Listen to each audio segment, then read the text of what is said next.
Who wrote Wild Thing? I did. Okay.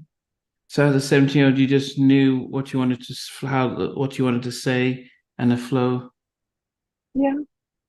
Jerry gave me a beat. I took it home. I started, writing to it, took it back to Jerry's house and we laid the track. And he shopped it around and then we ended up getting signed. We had Wild Thing and then we had another song.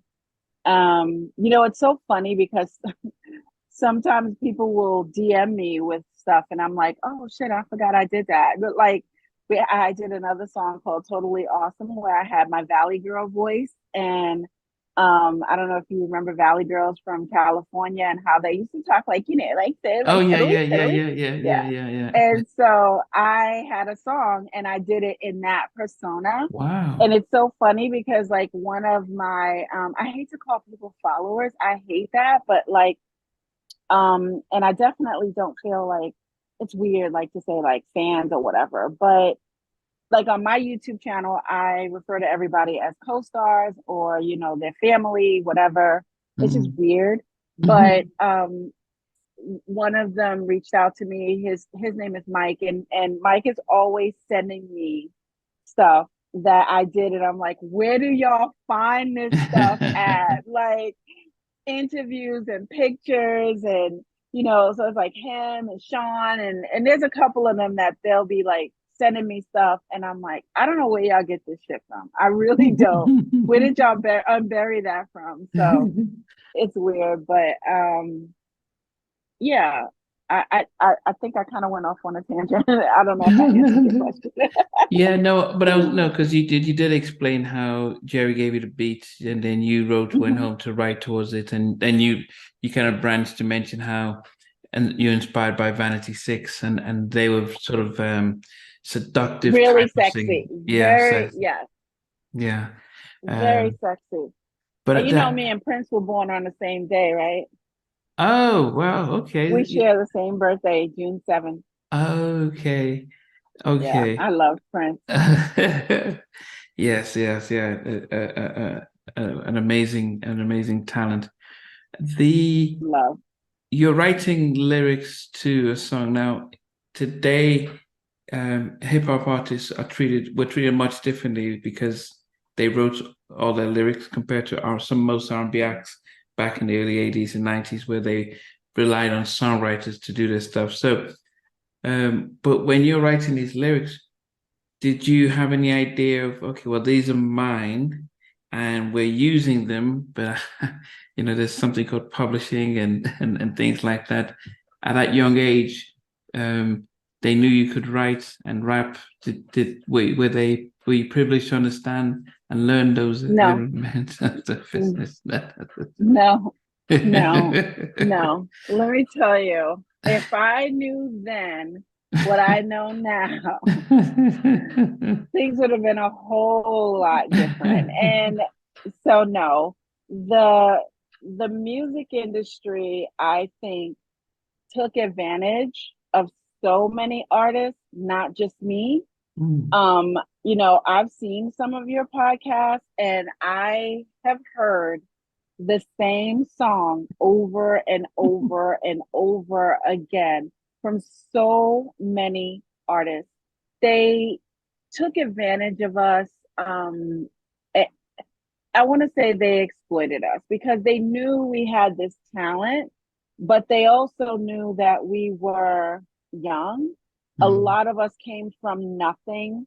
mm, And so for somebody to offer you 10 racks, and they're like, oh, we're going to give you this, like you thinking, especially somebody like me and a lot of artists who grew up without a father in the household, and you just want to help your mom. Like you just want to, you see her working hard, busting mm, her ass, and you just want to help your mom. Like, yo, if I do this and I can get out here and do these shows, I can, give mom some money every month. I can help her take care of these bills.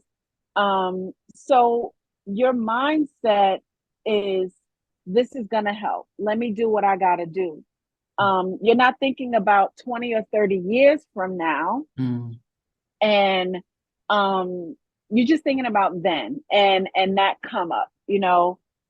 So many of us got, you might have to bleep this. So many of us got fucked over by the industry. And I just got to tell you, I mean, I don't, I think that honestly, in my opinion, I feel like if we had one or two or a really good team of lawyers, that a lot of people from back in the day, not just hip hop artists, R&B artists, backup singers, writers, if we all got together, we could do a full-on class action lawsuit against a lot of these record labels and some of these bigger artists who just, quite frankly, took advantage of us. They knew we didn't know any better. They knew that we didn't have the money for attorneys. And if you didn't, they would say, well, we have an attorney who can look at it for you. Well, when you're 17, 18, 20, 22, you don't really think about conflict of interest. You know, you think that this attorney is telling you what's best, you know, for you, because I'm not a lawyer. I can't even read all that legal mumbo jumbo. And it's like, well, what does this say? So many people signed away their publishing, their masters, you know, for some people, $1. Some people got nothing. Some people signed these big deals and it was like, oh, we're going to give you X amount of dollars, 50 grand, whatever it was back then to produce an album. But all of that has to go to producing the album. That's not your money, but then you got to pay all of that money back. You're responsible for it. So we didn't think about those things, but at the same time, we didn't have the right people in our corner to look out for us and our best interests. These labels were all about making money and at any cost. So many, like, even I've heard Kanye say, like, these artists will go on tour and make all this money just to pay off the debt that they got into just to go on tour. And so it's like, you're not really making any money. You want to buy a house, but now you got to pay back all this debt. And to me, it's why you see so many artists still performing. You 50, you 60, relax. But they can't. Yeah. They can't. And they can't because there's this whole thing where either people get caught up in the whole ego, you know, of being famous, and they have this persona that they need to project out, especially now in this day and age of fast, everything gets out within a second. And so, you know, if you are not flaunting the right kind of bag, sneakers, jacket, house, car, if you're not flying first class, you know, then they're afraid that people are not going to like them or look up to them or whatever. And so you still got all these artists out here fronting. And, you know, it's like that little rant I did on my YouTube channel where I was like, should I be mad? You know, and it's like, people are out here fronting the most, like you doing the absolute most. But I'm just sitting here going, like, seriously? Like, really? You know, that is not how it is. And a lot of people need to just sit the fuck down and relax. Like, when are you going to retire? Like, you shouldn't be 65 years old and your audience is pulling up in wheelchairs. They got canes, walkers, oxygen tanks. It's like, that's your audience. Sit down, stop playing. So I'm not saying like people can't look good. You know, I think I look good for my age. I work out, I eat well. You know, but it's just certain things should be left for, let this generation do their thing. Yeah. And they can still celebrate you. They can still honor you and stuff like that. But you know, a lot of them can't. A lot of them can't sit down because they have to keep up this persona, Yeah. and you know, they gotta do it for the gram. And I think that's the reason why I have the community that I have, because I'm just like, yeah, I'm just me. You know, I when people say that all that famous bullshit, I'm like, who are you talking about? Like who? You know, I'm just me. Yeah. And yeah, I did X, Y, and Z, but I'm like, that's not who I am. Like, Mm. that's not all that I'm about. I have very many talents. You know, I do DIY. I'm very proud of my photography. I think the the most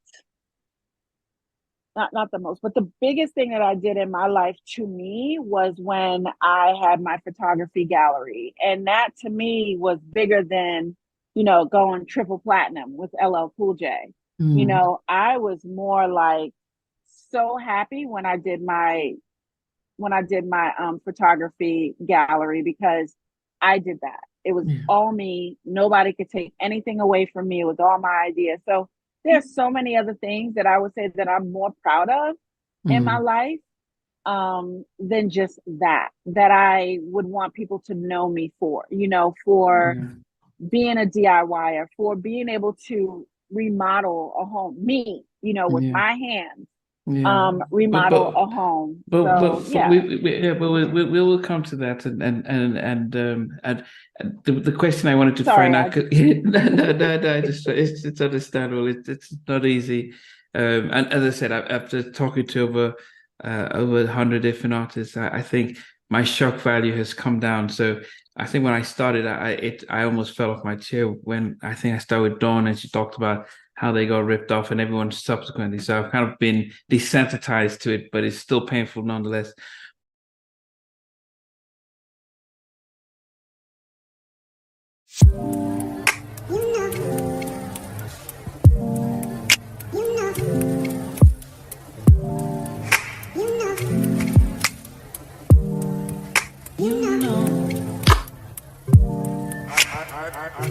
I begin to